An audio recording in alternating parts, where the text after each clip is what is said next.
திருவாழ்க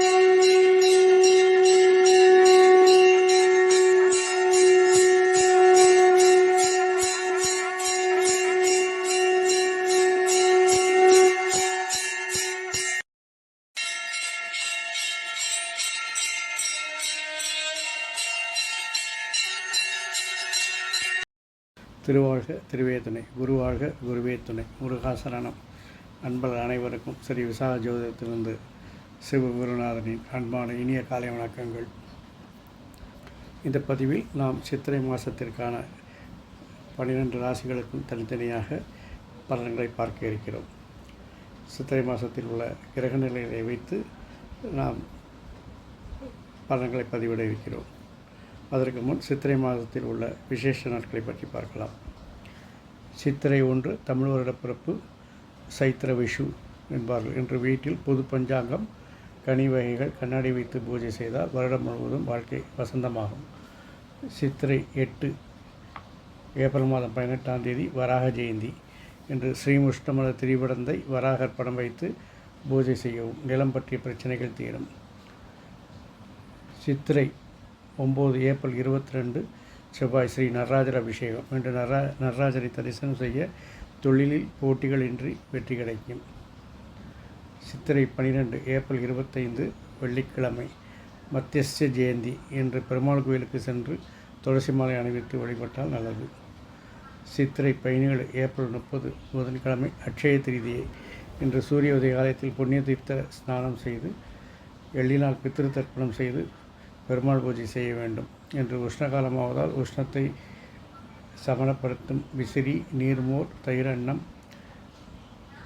பலவித தானியங்கள், கரும்பு வகை குளிர்பானங்கள் இவைகளை தானம் செய்தால் அழிவற்ற அதாவது அட்சயமான பலன்களை தரும் என்பது ஐதீகம். சூரியனும் சந்திரனும் ஒரு சேர உச்சமாக இருக்கும் இந்நாள் பரசுராம ஜெயந்தி நாளாகும். இந்த நாட்களில் தங்கம் வெள்ளி வாங்குவது சிறப்பு. சித்திரை 18 மே 1ஆம் தேதி வார்தா கௌரி விரதம் அல்லது லாவண்ய கௌரி விரதம். இன்று பகல் 1 மணிக்குள் அம்பாளை வழிபட்டால் தொழில் விருத்தியாகும். பெண்களுக்கு தீர்க்க சுமங்கலி பாக்கியம் கிட்டும். சித்திரை 10 மே 2ஆம் தேதி ஸ்ரீ சங்கர ஜெயந்தி, ராமானுஜ ஜெயந்தி. சங்கரர் உலகளித்த பஜகோவிந்தம் பாராயணம் செய்யவும் இன்று ஸ்ரீ ராமானுஜர் உலகுக்கு கழித்த ஓம் நமாநாராயண என்னும் அஷ்டாட்சர மந்திரத்தை 108 முறை ஜபம் செய்தால் குருவர்களால் திருவருள் கிடைக்கும். சித்திரை 24 மே 7ஆம் தேதி புதன் வாசவி ஜெயந்தி.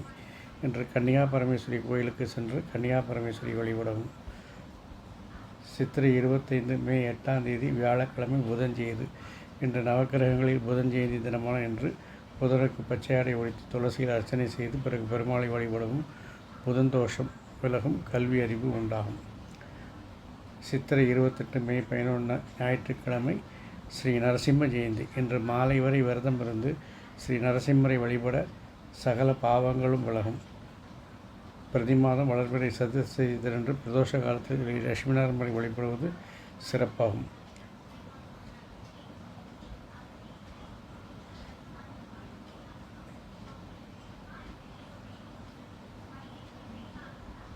சித்திரை 29 மே 12 சித்ரா பௌர்ணமி. இன்று சத்யநாராயண பூஜை செய்தால் பெண்களுக்கு நினைத்த காரியங்கள் கைகூடும். அர்த்தநாரீஸ்வரர் விரதம் இருப்பது, அர்த்தநாரீஸ்வரை வழிபடுவது தம்பதிக்குள் நல்ல அந்யோன்யம் உண்டாகும், திருமண தடைகளை நீக்கும்.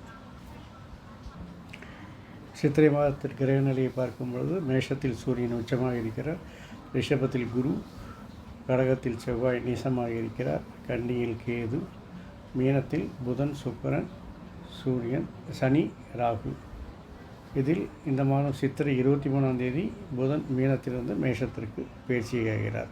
இந்த கிரகங்களின் நிலையை கொண்டு நாம் 12 ராசிகளுக்கும் தனித்தனியாக சுப அசுப பலன்களும் அசுப பலன்களுக்கு பரிகாரத்தையும் நாங்கள் பதிவிடுகிறோம். மகரம் உங்களுடைய 3வது ராசியில் புதன், சுக்கிரன், சனி, ராகு இருக்கிறது. தொழில் சம்பந்தமான எடுக்கின்ற முயற்சிகள், மாற்றங்கள் எல்லாம் வெற்றியை தரும். அதில் வெற்றி பெறுவதற்கு நண்பர்கள் உதவிகரமாக இருப்பார்கள், பெண்கள் உதவிகரமாக இருப்பார்கள். அதற்கான சில பயணங்களை நீங்கள் சந்திக்க வேண்டியிருக்கும்.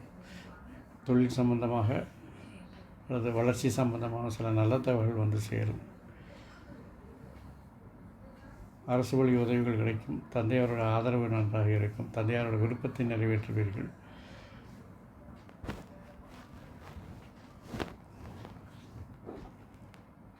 குழந்தைகளோட செயல்பாட்டில் சில வித்தியாசங்கள் இருப்பதனால கவனமும் கண்காணிப்பும் தேவை.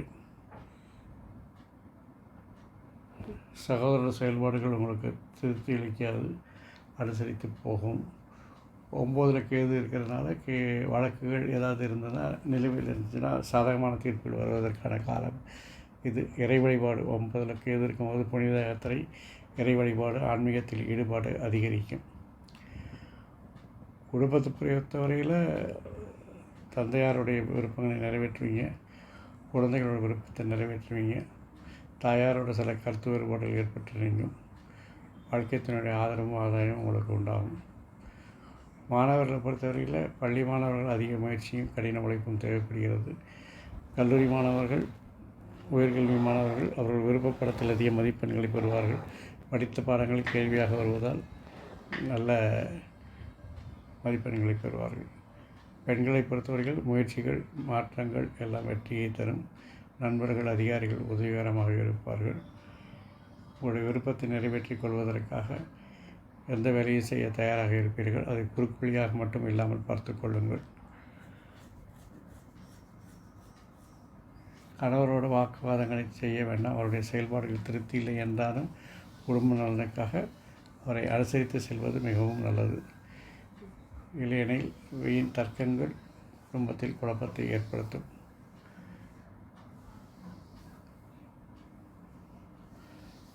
சிலருக்கு தோல், நரம்பு சம்பந்தமான வியாதிகள் வரக்கூடிய வாய்ப்புகள் இருக்கிறது. அதில் கவனம் தேவை.